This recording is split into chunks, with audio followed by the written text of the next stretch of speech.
L'envers du miroir, chapitre 1, renouer avec le passé. Souvent, elle avait pensé que dans la chambre face au grenier, le miroir flouté devait avoir des pouvoirs. Elle n'était qu'une enfant lorsqu'elle se regardait dans son reflet, prenant tour à tour l'apparence d'une lady, d'un pirate ou d'une reine antique. Elle se souvenait des rideaux blancs qu'elle croisait sur la fenêtre pour ne pas être regardée. Il laissait passer une lumière feutrée, seul témoin de ses rêves qu'elle se prenait à idéaliser. Elle aimait les souvenirs qu'elle avait dans cette maison. Les rides creusées par son enfance, les rires incrustés dans la tapisserie de la salle à manger et l'odeur du bonheur sous le plafond de la cuisine. Ce jour était un jour particulier. La maison devait être vidée de toute son identité. De nouveaux acheteurs allaient en prendre possession dans un mois. Comment peut-on sérieusement faire ça, se disait-elle. Était-elle seule à penser de ne pas en être capable? Que c'était hors de sa portée? Ou bien les gens font et se taisent, supportent, au lieu d'oser exister. De toute façon, elle n'en aurait jamais la réponse. Elle était là, seule dans l'air de l'insouciance qui vivait encore, des cartons dans la main gauche et les clés dans l'autre. 15 ans qu'elle n'était pas revenue ici. Sa gorge se noua.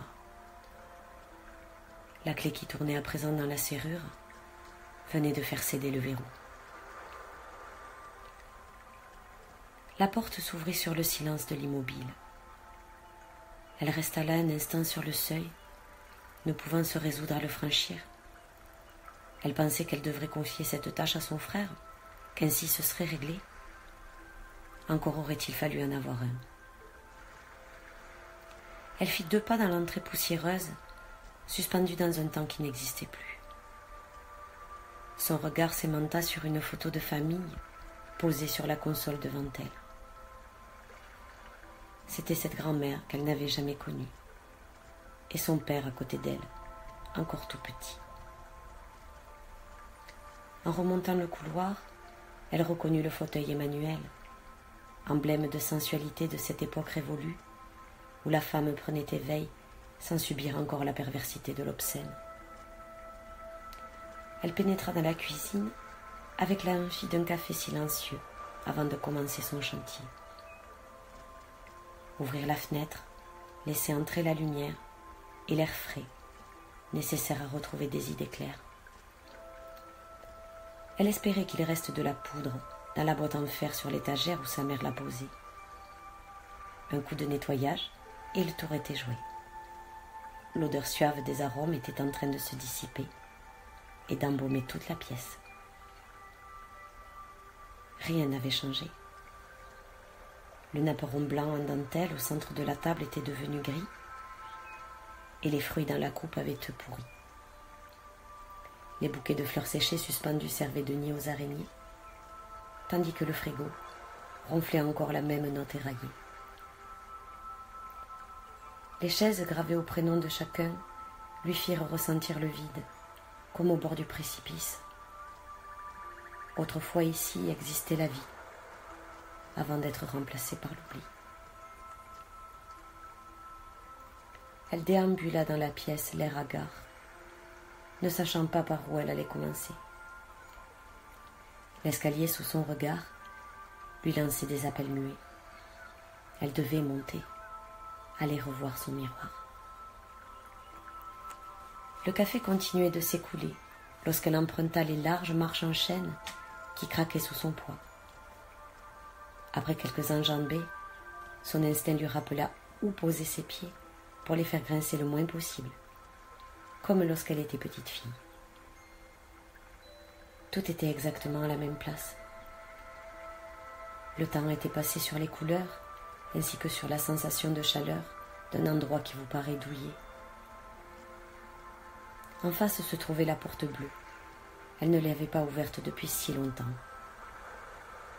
La porte de cette chambre qui renfermait une partie d'elle se tenait là, comme sur une image figée. En la poussant, des larmes envahirent ses yeux. Tout revenait à la surface comme des vagues qui laissent et reprennent leur écume sur la plage. Rien ne semblait vrai. Comment une pièce si banale avait pu être aussi magnifiée dans son imaginaire? L'avion de bois en guise de lustre lui paraissait bien plus petit que dans sa mémoire. Le tapis rouge au pied du lit sur lequel elle jouait à l'époque avec ses poupées aussi. À côté du bureau, le miroir immense était là, posé à même le sol. Elle s'avança comme aspirée. Il avait toujours ces taches noires mouchetées au départ des moulures, et ça et là, éparpillées sur le verre. Il n'avait pas pris une marque de temps qui s'égrène. Elle fit glisser ses doigts pour ôter la poussière avant de regarder son reflet qui, lui, avait bien changé. Au même instant, la cafetière se mit à gronder la fin du breuvage qui terminait de s'écouler. Avec difficulté, elle tourna les talons, pensant que de toute façon, elle aurait amplement le loisir de revenir plus tard. Elle descendit en essuyant sa main contre son jean. Le nez dans sa tasse bouillante, les lèvres assoufflées sur sa peine, elle réfléchissait à tout ce qui l'avait ramenée ici. Elle se souvenait de cette lettre arrivée un matin dans sa boîte aux lettres pour lui dire que le destin venait de frapper à nouveau.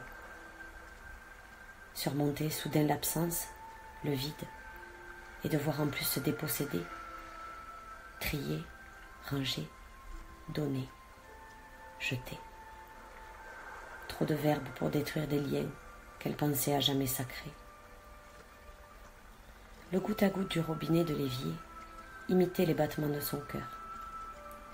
Rapide et saccadé, il la prenait dans une cadence qui ne lui permettait pas de calmer le bal des questions imposées. Son mug entre ses mains, elle se dirigea au salon en laissant sa valise et ses sacs de provisions sur le perron. Adossée au cadre de la porte, elle observa l'imposante bibliothèque. Elle garderait bien entendu les livres, les cahiers de notes manuscrites, les partitions de musique, ainsi que les albums de photos jaunis. Tant de temps passe sans qu'on le regarde. Où avait-il filé? Se pouvait-il qu'il se soit perdu dans les méandres de la vie, qu'il ait oublié son but? Si oui, quel était-il alors? En tournant la tête, son regard fut ramené sur la rampe de l'escalier.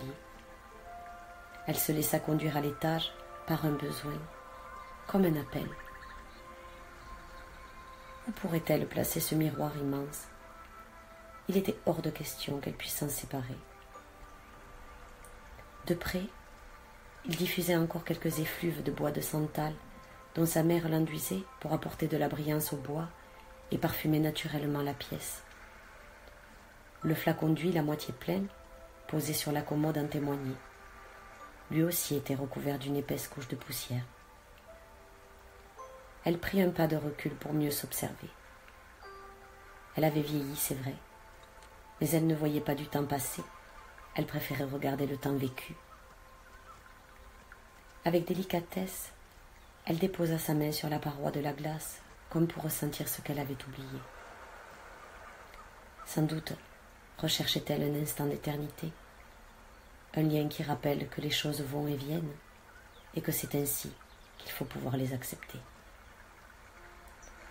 La sensation d'une fraîcheur presque glacée disparut dans la chaleur apportée par la température de son corps.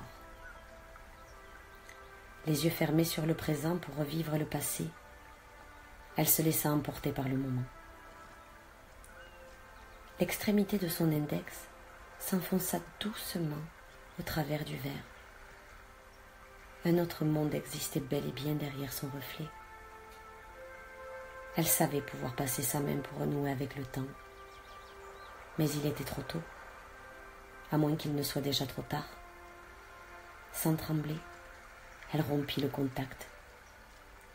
outre le silence, il ne restait rien.